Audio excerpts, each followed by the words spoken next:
사랑하는 여러분, 오늘 본문 말씀을 가지고 너희는 이렇게 믿으라 첫 번째 시간으로 나는 전능하신 아버지 하나님을 믿습니다 라는 제목을 함께 은혜를 나누겠습니다. 우리 함께 제목을 따라 하시겠습니다. 너희는 이렇게 믿으라 나는 전능하신 아버지 하나님을 믿습니다. 감사합니다. 한 번 더 따라 하시겠습니다. 나는 전능하신 아버지 하나님을 믿습니다. 감사합니다. 사랑하는 여러분, 저는 오늘부터 시작해서 13주 동안 너희는 이렇게 믿으라 라는 주제로 기독교 신앙의 핵심 교리인 이를 집약해 놓은 사도신경을 강해하려고 합니다. 먼저 13주 동안 신년을 맞이해서 사도신경을 강해하려는 이유부터 여러분에게 말씀을 드리겠습니다. 사랑하는 여러분, 우리 교회를 구성하고 있는 성도님들의 신앙 경력을 보면 참으로 다양합니다. 어떤 분은 어머니 뱃속에서부터 예수를 믿어서 평생 예수를 믿으신 분이 계시고, 또 어떤 분들은 불과 며칠 전에 처음 신앙을 가지신 분도 계십니다. 심지어 오늘 말씀 처음 들으시면서 예수 믿기를 시작하신 분도 분명 계실 것입니다. 이렇게 예수를 어떤 분은 평생 믿었고, 또 어떤 분들은 며칠 전에 믿었고, 또 심지어 오늘 처음 믿었다 할지라도 사랑하는 여러분, 우리에게 중요한 것이 있습니다. 그것이 무엇일까요? 바로 우리가 무엇을 믿는지 정확히 알고 믿어야 한다는 것입니다. 사랑하는 여러분, 무엇을 믿는지 정확히 알고 믿는 것은 우리에게 매우 중요합니다. 그 이유는 먼저 사랑하는 여러분, 우리가 무엇을 믿는지 정확하게 알고 믿어야 이 기독교 신앙을 온전히 이해할 수 있으며 복음의 진수를 정확하게 맛볼 수가 있기 때문입니다. 사랑하는 여러분, 물론 기독교는 체험의 종교이기 때문에 지적인 측면만을 강조해서는 안 됩니다. 하지만 분명한 또 사실은 정확히 알고 믿어야, 정확히 알고 있어야 또 체험한 것 또한 제대로 알 수가 있는 것입니다. 그러므로 잘 알아야 합니다. 기독교 신앙이 무엇인지 잘 알아야 합니다. 부디 저와 함께하는 이 13주간의 신앙의 여정을 통해서 우리가 무엇을 믿어야 하는지 정확히 아는 시간이 되기를 바라고, 또 우리 기독교 신앙에 대한 확신을 가지시기를 간절히 주의 이름으로 축복합니다. 오늘은 그 첫 시간으로 이 사도신경에 대한 일반적인 개관을 먼저 좀 해드리겠습니다. 그런 후 우리의 사도신경의 첫 신앙 고백인 나는 전능하신 아버지 하나님을 믿습니다에 대해서 강의를 하겠습니다. 큰 은혜가 되시기를 간절히 주의 이름으로 축복합니다. 자, 이제부터 사도신경에 대한 일반적인 개관을 좀 먼저 해드리겠습니다. 먼저 사랑하는 여러분, 사도신경이란 무엇일까요? 사도신경은 문자 그대로 예수님의 12제자인 사도들의 신앙 고백입니다. 사도들의 신앙 고백이 바로 사도신경입니다. 그런데 초대교회 때부터 성도들은 이 사도신경을 가리켜서 사도들의 신앙 고백이라고 하지 아니하고 사도신경, 크레도라고 불렀습니다. 즉 기독교 신앙의 절대 영적인 권위를 갖고 있는 경전인 하나님의 말씀과 복음과는 영적인 권위를 사도신경에 부여했다라는 것입니다. 그래서 기독교 역사를 보게 되면 이 주기도문이나 십계명 같은 것은 하나님의 말씀에 분명히 기록이 되어 있기에 영적 권위를 부여할 수 있지만, 사도신경 같은 경우는 그렇지 않기에 이 사도신경의 영적인 권위를 부정한 사람들이 여럿 있어 왔습니다. 특별히 오늘날 우리 한국 사회에 이런 잘못된 생각을 가지고 주장을 하는 사람들이 많이 있습니다. 예를 들어 이단인 신천지가 그러하고, 또 여호와 증인들이 그러하고, 베레아들이 그러하고, 또 지방교회라는 사람들이 이 사도신경을 부정합니다. 사랑하는 여러분, 그런데 이렇게 사도신경의 영적 권위를 부정하는 것은 잘못된 생각이고 잘못된 주장입니다. 그 이유에 대해서 말씀을 드리면 다음과 같아요. 먼저 사랑하는 여러분, 물론 사도신경은 성경 주기도문이나 십계명처럼 성경에 어디 나와 있지는 않습니다. 하지만 사도신경의 내용이나 사도신경에 나오는 용어들은 전부 다 성경 안에서 그 출처가 분명합니다. 따라서 사도신경은 어찌 보면 신구약 66권을 집약해 놓은 또 다른 아주 작은 성경이라고 볼 수가 있습니다. 그러므로 사도신경의 영적인 권위가 아주 충만합니다. 따라서 사도신경을 부정할 필요는 없습니다. 이런 생각은 잘못된 생각입니다.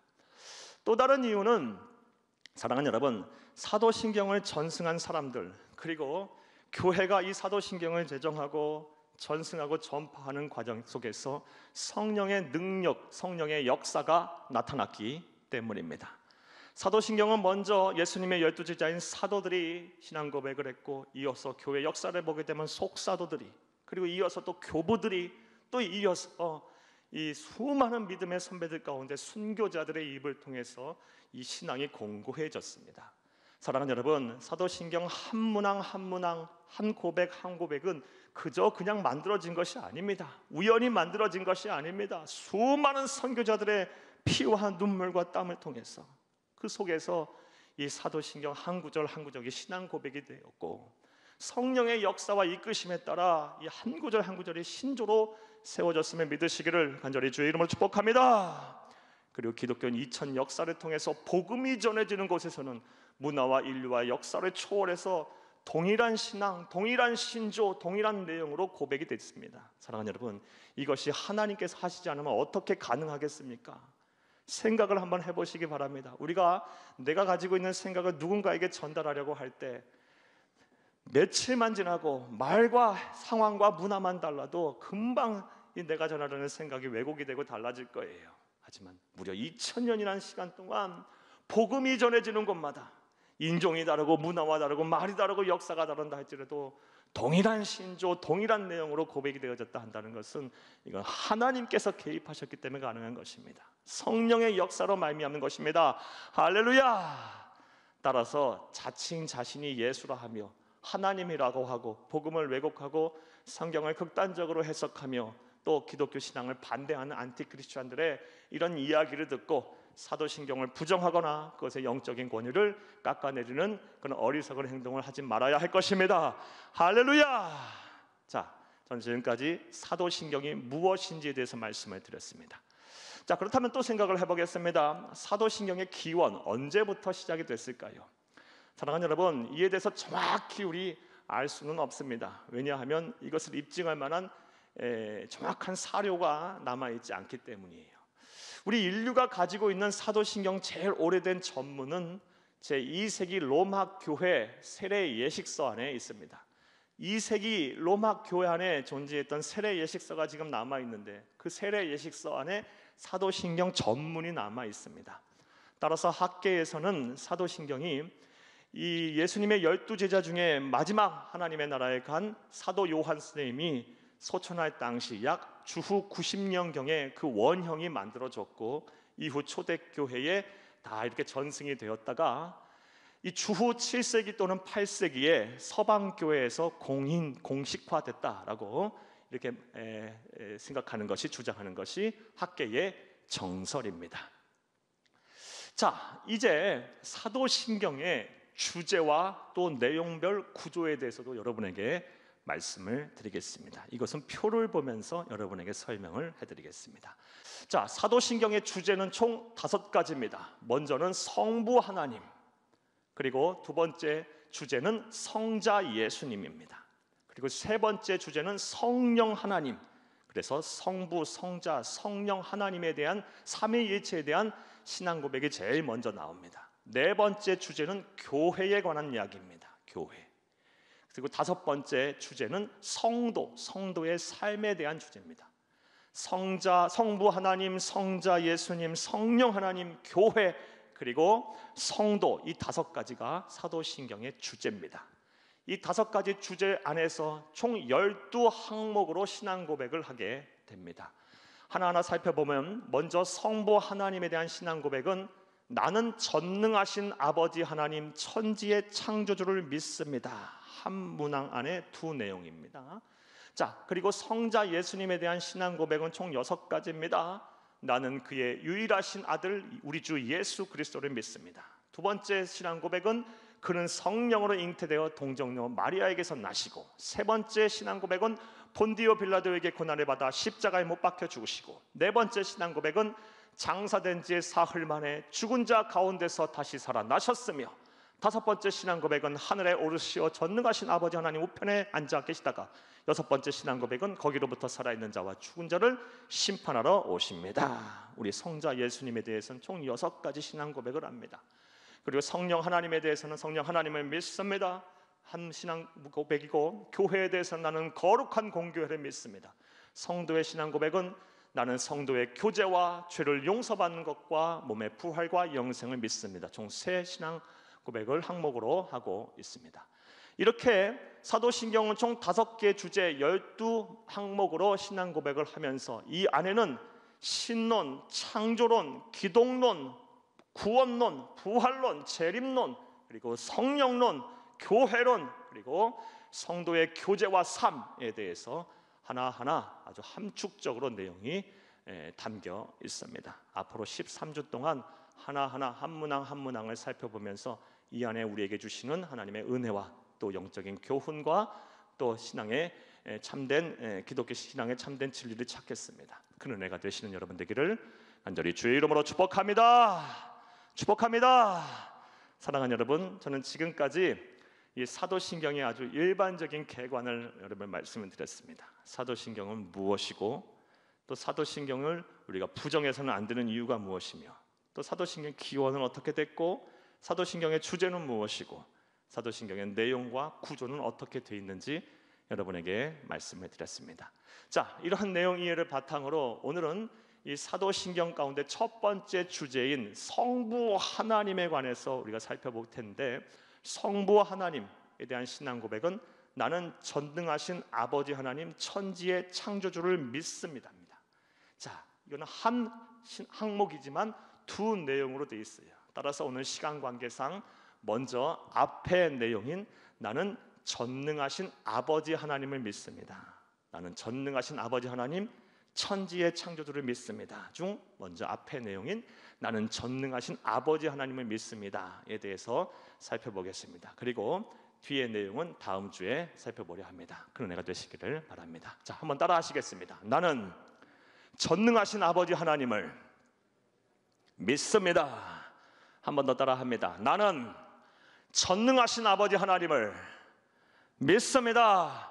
할렐루야. 자, 그렇다면 생각을 해보겠습니다. 첫째로, 하나님이 우리의 아버지가 되신다는 말의 의미는 뭘까요?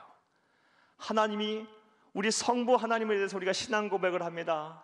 전능하신 아버지 하나님을 믿습니다.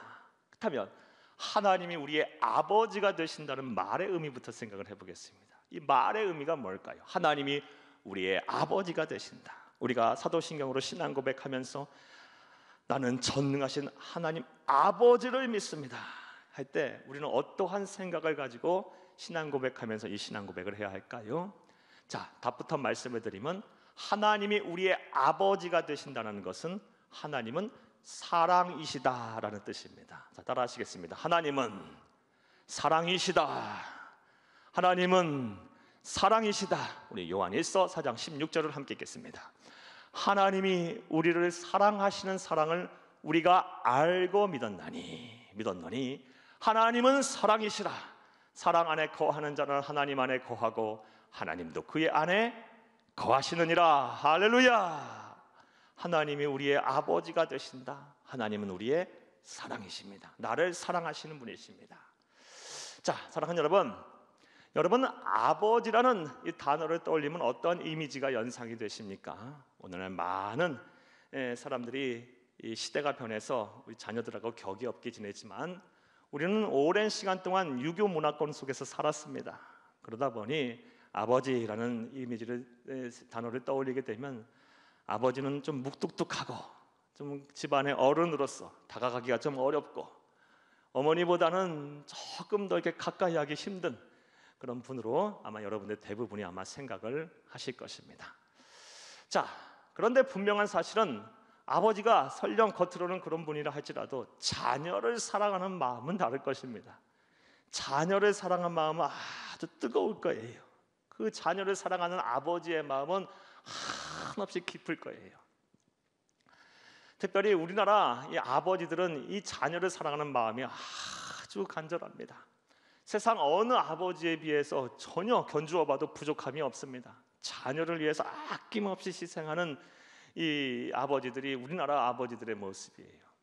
나는 못 먹고, 나는 못 입고, 나는 못 배우고, 나는 못 누려도 내 자식에게는 좋은 거 주고 싶고, 좋은 옷 입히고 싶고, 잘 배우게 하고 싶고, 그러면서 자신의 삶을 아낌없이 이렇게 드리고 헌신하는 이 아버지의 모습이 오늘날 과거 우리 아버지의 모습들이었고, 또 지금 우리 아버지들의 모습이고, 앞으로 우리 아버지들의 모습이 될 것입니다. 사랑하는 여러분, 이처럼 아버지는 자녀를 사랑합니다. 아버지는 사랑이십니다. 자, 그렇다면 하나님 아버지의 마음, 하나님 아버지의 사랑은 어떨까요? 사랑하는 여러분, 성경은 우리에게 분명히 말을 하고 있어요. 하나님 아버지의 사랑은 육신의 아버지, 육신의 부모의 사랑을 초월하는 사랑이다라고 말하고 있어요. 육신의 아버지도 자녀를 위해서 아낌없이 희생하거든. 하나님 아버지는 그 사랑을 초월하는 사랑이라 그랬는데, 얼마나 우리를 사랑하시겠습니까? 얼마나 우리를 위하시겠습니까? 얼마나 우리에게 마음을 쏟고 계시겠습니까? 그 사랑은 한이 없는 사랑입니다. 측량할 수 없는 사랑입니다. 하늘을 두루마리 삼고 바다를 먹물 삼아도 다 기록할 수 없는 사랑이 바로 하나님 아버지의 사랑임을 믿으시기를 하늘의 주의 이름으로 축복합니다. 축복합니다. 사랑하는 여러분, 따라서 우리가 신앙 고백할 때마다 나는 전능하신 아버지 하나님을 믿습니다. 전능하신 아버지 하나님을 믿을 때마다 하나님이 나를 사랑하시는구나, 하나님이 나를 한이 없이 사랑하시는구나, 아낌없이 사랑하시는구나 라를 확신해야 할 것입니다. 할렐루야. 그리고 확신에 그치는 것이 아니라 감동해야 돼요. 감격해야 돼요. 그리고 막 감사해야 합니다. 오늘 본문 말씀, 바로 이 사도 요한 선생님께서 하나님의 이 기가 막힌 측량할 수 없는 깊은 사랑을 깨닫고 나서 감동하여 감격하여 하나님 앞에, 세상 앞에 찬송한, 어떻게 보면 찬송시라고 볼 수 있습니다. 우리 본문 말씀 요한일서 3장 1절을 함께 읽겠습니다.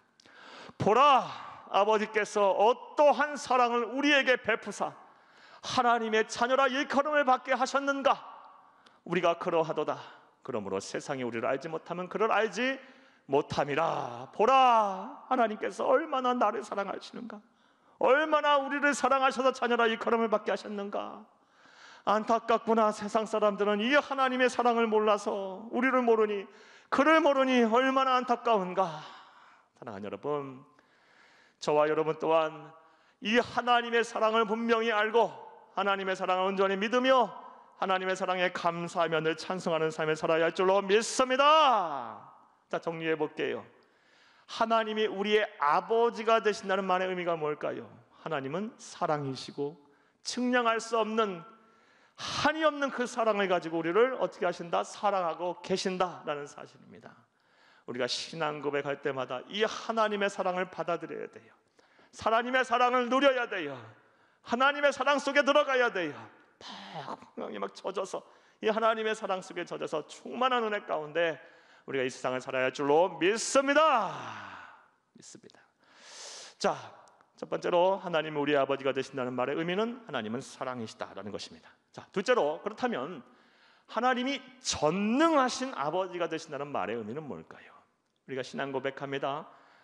나는 전능하신 아버지 하나님을 믿습니다. 전능하신 아버지 하나님, 천지의 창조주를 믿습니다. 하나님은 우리의 아버지가 되신데 전능하신 아버지가 되신다는 말의 의미는 뭘까요?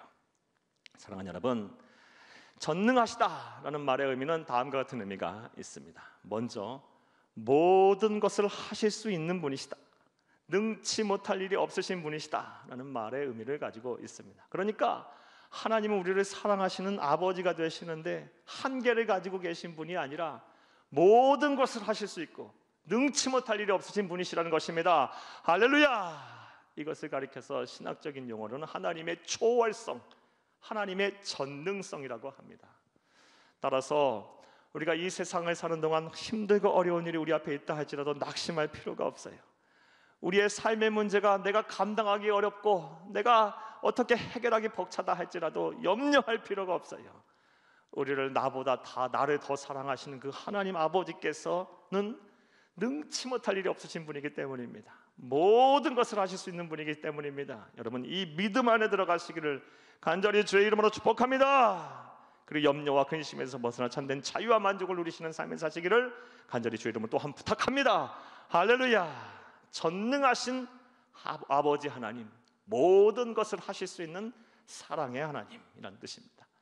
또 전능하시다는 말의 의미는 모든 것을 알고 계시는 분이시다, 모든 것을 알고 계시는 하나님이다 라는 뜻이 있습니다. 이것은 또 신학적인 용어로 하나님의 전지성이라고 이야기합니다. 따라서 우리가 이 세상을 사는 동안 때로는 어디서부터 시작해서 어디로 끝나야 할지 이 답을 모르는 때가 있어요. 혼란스러울 때가 있어요. 그럴 때는 우리가 어떻게 해야 돼요? 지혜와 명철이 한이 없으신 그 하나님 앞에 나와 기도해야 돼요. 그러면 전지하신 하나님, 모든 것을 하시는 그 아버지 하나님께서 우리의 일을 깨닫게 하실 거예요. 혼란스러운 것을 정리해 주실 거예요. 지혜를 주실 것입니다. 할렐루야. 이제 하나님 앞에 혼란스러울 때마다 기도하세요. 지혜를 구하세요. 어떻게 행해야 합니까? 어떻게 살아야 합니까? 내가 무엇을 행해야 합니까? 라고 기도하면 전지하신 하나님, 전지하신 모든 것을 알고 계신 하나님께서 우리에게 답을 주실 것입니다. 할렐루야. 또 하나님이 전능하시다라는 말의 의미는 어떤 의미가 있을까요? 전능하신 아버지가 되신다. 이 전능하시다라는 말에는 영원히 존재하시면서, 그러니까 시간에 구애받지 아니하시고 영원히 존재하시되 어디서나도 존재하시다라는 말의 의미가 있어요. 신학적인 용어로 하나님의 영존성, 영원히 존재한다. 영존성 더불어 하나님의 편재성이라고도 얘기합니다. 어디든 계시다, 어디든 계시다. 하나님은 과거에도 계셨고 지금도 계시고 앞으로 미래에도 계실 거예요. 어느 시간 속에서도 하나님은 항상 계세요. 스스로 계신 분이에요. 영원토록 계시는 분이세요. 그리고 하나님은 안 계시는 곳이 없어요. 저 하늘 위에 우리가 있을지라도 그곳에도 계실 것이고, 저 땅끝에 우리가 머물지라도 그곳에 하나님께서 우리 계실 것이고, 심지어 우리가 바닷속에 혼자 떨어졌다 할지라도 하나님은 그곳에도 우리와 함께 하실 거예요. 따라서 우리가 이 세상 사는 동안 내 편이 하나 없다 해서 외로워할 필요가 없어요. 내가 나와 삶을 함께 나누고 나를 도와줄 사람 하나 없다 할지라도 낙심할 필요가 없어요. 왜냐? 하나님은 영원 속에 계시면서 언제나 나와 함께 하실 것이기 때문입니다. 할렐루야, 할렐루야. 자, 정리해 볼게요. 하나님이 우리의 아버지가 되시되 그분은 전능하신 아버지랍니다. 따라서 우리가 이 전능하신 아버지 하나님을 믿습니다 라고 신앙 고백할 때는, 하나님은 나를 사랑하시는구나, 한이없이 사랑하시는구나. 그런데 그 하나님 아버지는 어떤 분이시다? 못할 일이 없으신 분이시구나, 능치 못할 일이 없으신 분이시구나, 모든 것을 아시는 분이시구나, 영원토록 함께 하시는 분이시구나, 안 계시는 곳이 없으시는 분이시구나, 나와 늘 동행하시는 분이시구나 라는 여러분 이런 믿음을 가지시고 이런 확신 속에 사시기를 간절히 주의 이름으로 축복합니다. 자, 이제 말씀 맺겠습니다. 오늘은 사도신경 강의 첫 번째 시간으로 여러분에게 사도신경의 일반적인 개관에 대해서 말씀을 드렸습니다. 사도신경이 무엇이고 사도신경을 부정해서는 안 되는 이유에 대해서 말씀을 드렸고, 또 사도신경의 기원에 대해서 말씀을 드렸고, 주제와 내용상 구조에 대해서 말씀을 드렸습니다. 그리고 사도신경의 첫 번째 주제인 성부 하나님에 관련해서 첫 번째 항목인 나는 전능하신 아버지 하나님을 믿습니다에 대한 뜻에 대해서 말씀을 드렸어요. 하나님은 사랑이시고 하나님은 전능자이십니다. 자, 이것을 온전히 알고 여러분의 신앙 고백으로 삼으시기를 간절히 바랍니다. 할렐루야. 자, 그런데 우리가 신앙 고백을 할 때 분명히 또 주의해야 될 것이 있습니다. 사랑하는 여러분, 신앙 고백은 아는 데서 그쳐서는 안 돼요. 로마서 10장 10절 말씀에 사람이 마음으로 믿어 의에 이르고 입으로 시인하여 구원을 받는다 그랬어요. 신앙 고백은 지금 내가 이거 알게 된 사실이 어디로 내려와야 되냐? 이 마음으로 내려와야 돼요. 마음으로 내려와서 마음에 새겨져야 돼요. 마음에 새겨진다는 말의 의미는 뭘까요? 삶의 가치관이 되는 거예요. 삶의 지표가 되는 거예요. 삶의 등불이 되는 거예요. 그리고 나서 입으로 시인되어야 돼요. 입으로 시인되는 것은 그것이 내 말과 행동으로 나타나서 삶의 현장에서 실천이 되어야 된다는 거예요. 오늘 들으신 말씀 아는 데서 그치는 것이 아니라 마음에 새겨져서 여러분의 인격이 지배되고 또 여러분의 삶으로 말과 행동으로 온전히 나타나기를 간절히 주의 이름으로 축복합니다. 축복합니다. 이런 참된 신앙 고백을 하여서 정말 하나님이 기뻐하시고 사람들에게 칭찬받는 참된 성도님들 다 되는 여러분들 되기를 간절히 주의 이름으로 축복합니다. 할렐루야.